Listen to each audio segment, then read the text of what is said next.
My name is Oliver Gottschalk, professor at HEC School of Management in Paris, and I'm here at the SuperReturn CFO COO Forum in Amsterdam 2015. It's a great pleasure to welcome today Klas Tikkanen from Nordic Capital Partners and to discuss a couple of themes related to European regulation, in particular the rules that correspond to valuation of private equity portfolios. Klas, there's hardly any CFO of a private equity firm in Europe these days that does not have to worry about regulation, and any rules applying how you value the ongoing investments are of course a crucial part of it. Now, regulation prescribes certain things on how you currently need to exert this function. At the same time, there are challenges in how to plan whatever you do internally so that in the future it's adaptable to possible new regulation and of course scalable. How do you go about this in practice? I think that's a hard nut to crack, at least on the practical level. I think on the theoretical level, the way I think about it is you need infrastructure, you need automation, and you need Excel.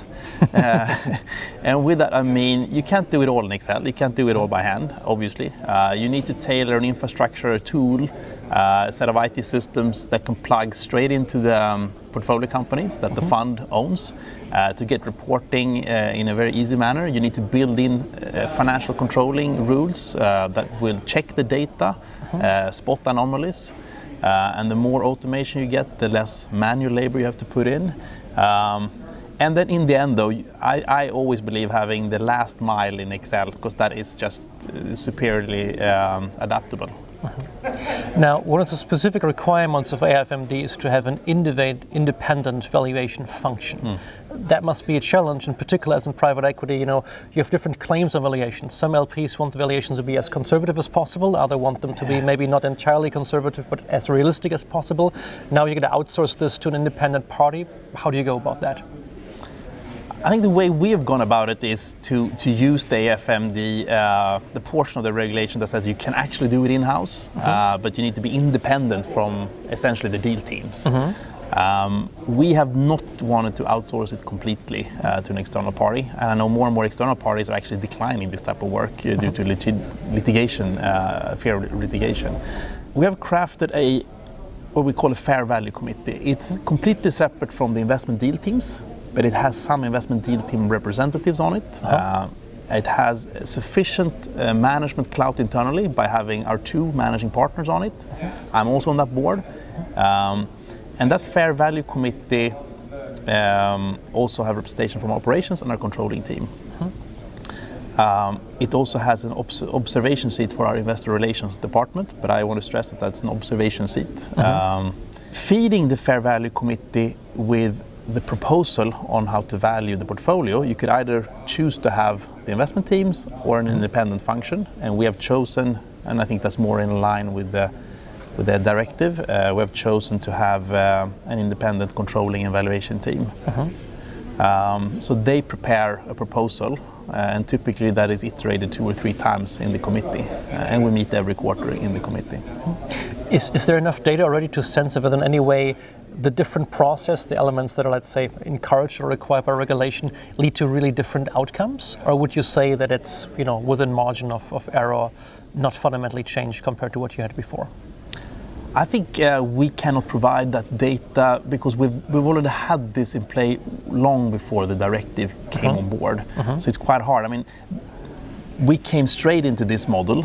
We never had the deal team prepare it themselves. So we came straight into this model from our earlier model, which was basically hold everything at cost until you sell it, right? So we worked for many years. I think that's why many people invite us to conference to talk about this, because we've done this for a while. But I think one key here is to have the independent controlling and valuation function. The directive says that they have to have the sufficient competence and insight and capability to conduct this independently. And I think that is a key. You need to invest in good people, and you need to invest in business controlling. I think this goes beyond merely valuation. This team needs to have an insight into what's going on in each individual company. Otherwise, you can never be a counterweight and a credible provider of perspective on the valuation counter to the deal teams. Yeah, very, very interesting. Now, we focus a lot on what regulation actually requires. Now, that may or may not coincide with what the limited partners really want to see and hear and what they care about, in particular in the area of valuation and overall performance analytics. What are you doing in that area, and how does this differ, if anything, from what strictly speaking AFMD would require you to do?